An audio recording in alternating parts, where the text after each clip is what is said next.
자, 오늘 부활절에 우리 성찬식도 있고 또 뒤에 칸타타가 있어서 오늘 말씀은 조금 짧게 하겠습니다. 그러나 핵심을 전달하도록 하겠습니다.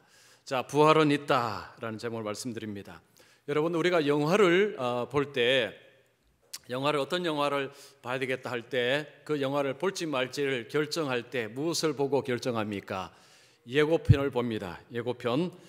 자, 영화를 만들면 예고편을 만듭니다. 예고편은 그 영화의 핵심적인 사건이나 줄거리들, 그 현장의 모습을 보여주면서 영화를 보도록 그렇게 보여주는 것이 예고편입니다.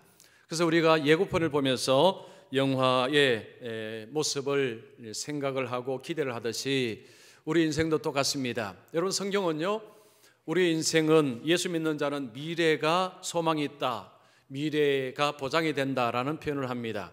미래는 불확실하고 미래는 아무것도 알 수 없는 것이라고 보편적으로 이야기하는데, 성경은 예수 믿는 자의 미래는 밝다라고 이야기합니다. 그러면 무엇을 근거로 이런 이야기를 하느냐?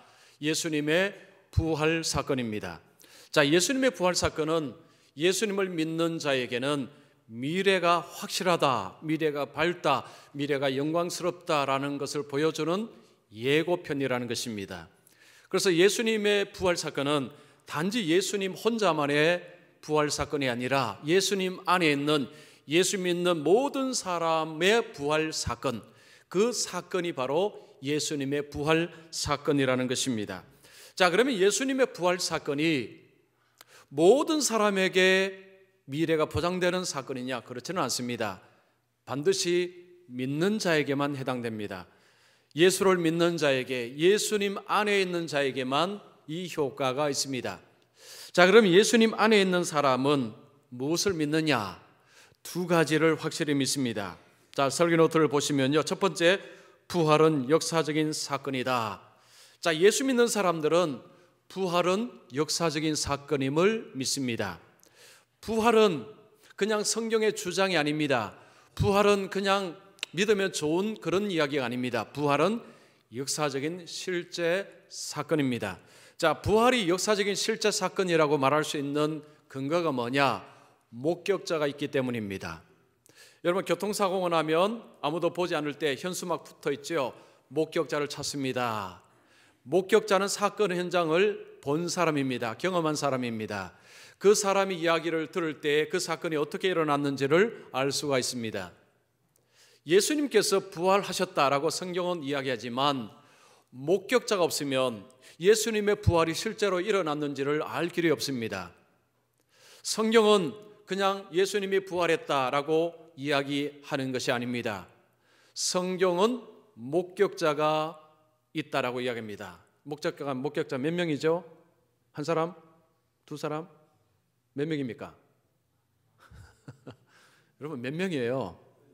무지하게 많습니다.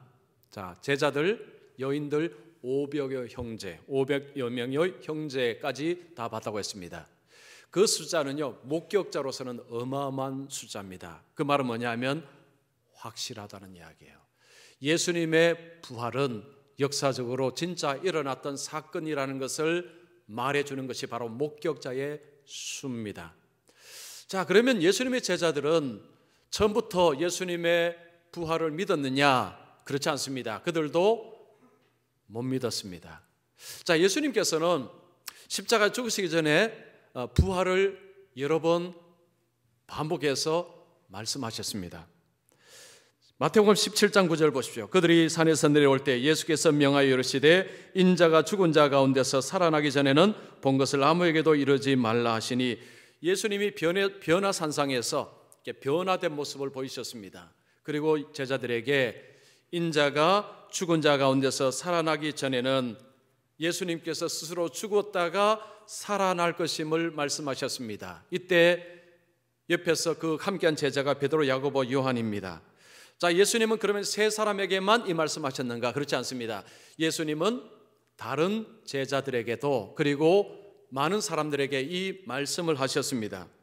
여러분, 마태복음 27장 63절 보십시오. 주여, 저 속이던 자가 살아있을 때에 말하되 내가 사흘 후에 다시 살아나리라 한 것을 우리가 기억하노니 예수님을 십자가에 못 박으라고 소리쳤던 고소 고발했던 대제사장 그리고 바리새인들이 예수님이 십자가에 죽으신 후에 그들이 빌라도에게 쫓아가서 이런 말합니다. 우리가 들은 것이 있습니다. 저 예수가 그 예수를 속이는 자라고 이야기합니다. 저 예수가 살아있을 때에 자신이 3일 만에 부활한다라고 이야기를 했었습니다. 우리가 알고 있습니다. 자, 이게 무슨 이야기입니까? 예수님이 부활하신다는 이야기는 이미 공공연하게 예수님이 말씀하셨고 대제사장들까지 기억한다는 것은 예수님이 확실하게 분명하게 정확하게 이야기를 여러 번 하셨다는 것을 의미합니다. 자, 예수님은 부활을 이야기하셨지만 그 이야기를 들은 제자들조차도 믿을 수가 없었습니다. 못 믿었습니다. 제자들도 못 믿는데 다른 사람들은 왜 믿겠습니까? 못 믿는 것이 어떻게 보면 당연한 것 같습니다. 자, 오늘 말씀해 보면요, 예수님을 사랑하는 자들이 예수님의 부활의 현장을 보고서도 못 믿은 것을 봅니다. 자, 오늘 본문에 보면 안식 후 첫날에 오늘 말로 하면 주일이죠. 주일에 이 막달라 마리아가 무덤으로 달려갑니다. 이 막달라 마리아는 예수님의 은혜를 크게 입은 여인입니다. 예수님이 십자가를 지실 때 그 마지막까지 예수님의 죽으심을 옆에서 지켜본 여인이 막달라 마리아입니다. 자, 주님을 너무너무 사랑합니다. 이 막달라 마리아 그리고 다른 마리아, 살로메, 다른 여인들과 함께 다른 성경에는 같이 갔다고 이야기합니다. 같이 예수님의 무덤에 갑니다. 자, 무덤에 갔는데 그들이 놀랄 만한 상황을 봅니다. 앞에 돌이 옮겨져 있습니다. 이스라엘의 무덤은 우리나라 무덤하고 다릅니다. 우리는 땅에 묻지만 거기는 이 동굴입니다. 그래서 동굴 속에 놓고 그 앞에 큰 돌로 막습니다. 예수님의 그 무덤 앞에는 엄청난 큰 돌로 막아 놓았습니다. 그런데 그 돌이 옮겨져 있습니다. 그러면 예수님이 부활하셨구나 라고 믿었을까요? 그렇지 않습니다. 자, 그들은 시몬 베드로하고 그리고 요한에게 달려가서 이렇게 말합니다. 2절에 보십시오. 사람들이 주님을 무덤에서 가져다가 어디 두었는지 우리가 알지 못하겠다. 지금 여인들이 예수님의 부활하심을 알았느냐? 몰랐다는 것이 바로 이 표현입니다. 주님의 시신이 어디에 있는지 우리가 모르겠습니다. 누가 주님의 시신을 훔쳐간 것 같습니다. 그들도 예수님의 부활을 믿지 못하고 있습니다. 자, 베드로와 요한이 무덤에 와 보니까 세마포가 그대로 있습니다. 아리마대 요셉이 예수님의 시신을 싼 세마포입니다. 그리고 머리를 쌌던 수건도 딴 곳에 있다고 했습니다. 그런데 예수님의 시신만 없습니다. 자, 그러면 베드로와 요한은 와, 예수님 부활하셨구나 그렇게 생각을 했을까요? 그렇지 않습니다. 9절 보십시오. 그들은 성령에 그가 죽은 자 가운데서 다시 살아나야 하리라 한 차신 말씀을 아직 알지 못하더라. 즉 그들은 부활의 현장에 갔음에도 불구하고 주님의 부활을 믿지 못하고 있습니다. 제자 중에서 도마라는 제자는 더 특이한 제자였습니다. 제자들이 예수님의 부활을 목격하고 부활하신 예수님을 만났습니다. 그때 도마가 나는 내 손으로 확인해 보지 않고서는 못 믿겠다라고 이야기를 했습니다. 제자들은 한결같이 예수님의 부활을 안 믿었습니다. 못 믿었습니다. 안 믿고 못 믿고 둘 다입니다. 믿을 수가 없었어요. 자, 예수님께서 그들에게 믿지 못하는 그들에게 이런 말씀합니다. 여러분 누가복음 24장 25절 보십시오. 미련하고 선지자들이 말한 모든 것을 마음에 더디 믿는 자들이요. 자, 예수님 이 말씀은요, 예수님의 부활을 안 믿고 못 믿는 것이 정상이다라는 이야기입니까? 비정상이다라는 이야기입니까? 대답하세요. 대답. 비정상이라는 이야기입니다. 미련한 자들아. 예수님께서 구약에도 말씀하셨고 예수님이 여러 번 말씀하셨는데도 불구하고 안 믿으니까 이 미련한 자들아, 못 믿는 것이 정상이 아니라 비정상이라는 이야기입니다. 그러니까 우리 속에는 아니 그게 어떻게 비정상입니까? 그게 정상이죠. 이걸 어떻게 믿을 수 있습니까? 이런 생각이 사람들 속에 있습니다. 여러분, 왜 사람들이 부활을 못 믿을까요? 이유가 있습니다. 여러분, 우리가 사는 세상 속에서 우리가 세상을 바라볼 때요, 세상을 바라보는 관점을 세계관이라고 합니다. 세계관. 그러니까 사람은 나름대로 자기 세계관이 다 있습니다. 그 세계관을 형성하는 틀이 뭐냐 하면 경험, 지식, 과학입니다. 과학. 내가 경험한 것 바깥에 있으면 사람은 들어도 거절합니다. 나는 그거 못 믿겠다라고 이야기합니다. 그리고 내가 알고 있는 지식, 그 지식 틀 밖에 있으면 나는 못 믿겠다라고 이야기합니다. 과학, 실험을 통해서 증명할 수가 없으면 나는 그거 못 믿는다고 이야기합니다. 오늘날 경험, 지식, 과학이 사람들의 세계관입니다. 이 세계관의 틀로서 부활을 보면 믿을 수가 없습니다. 자, 그러면 경험, 지식, 과학이라는 틀이 옳으냐? 옳지 않습니다. 세상은요, 이 세 가지를 가지고 보면 다 이해가 되느냐? 그렇지 않습니다. 이 세 가지를 가지고 이해가 안 되는 일들이 무지하게 많이 일어납니다. 여러분, 세상은요, 신비한 일들이 정말 많이 일어납니다. 예수님이 이 미련한 자들아 라고 말씀하신 배경에는 세상을 그렇게만 봐서는 안 된다는 거죠. 진짜 실체, 그것은 그 세 가지로도 알 수가 없다는 것입니다. 부활은요, 경험으로, 지식으로, 과학으로 풀 수 있느냐? 못 풉니다. 여러분, 부활을 어떻게 알 수 있습니까? 믿음으로 압니다. 또 이런 이야기 하면요, 또 황당한 이야기 하시네. 믿음을 황당하게 생각하는 분들이 너무 많습니다. 여러분, 믿음은 근거가 있습니다. 맞아요, 안 맞아요? 맞습니까? 안 맞습니까? 맞습니다. 믿음은요, 근거가 있습니다. 우리가 예수를 믿을 때 근거가 있습니다. 하나님이 세상을 창조하셨다, 근거가 있습니다. 예수님이 하나님의 아들이심, 근거가 있습니다. 예수님의 십자가 지시고 부활하심의 근거가 있다는 것입니다.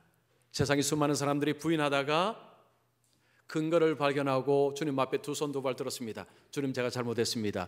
하나님 살아계셨군요. 예수님은 하나님의 아들이시군요. 무수한 사람들이 그 앞에 고개를 숙였습니다. 부활은 성경의 단순한 주장이 아니고 역사적인 사건입니다.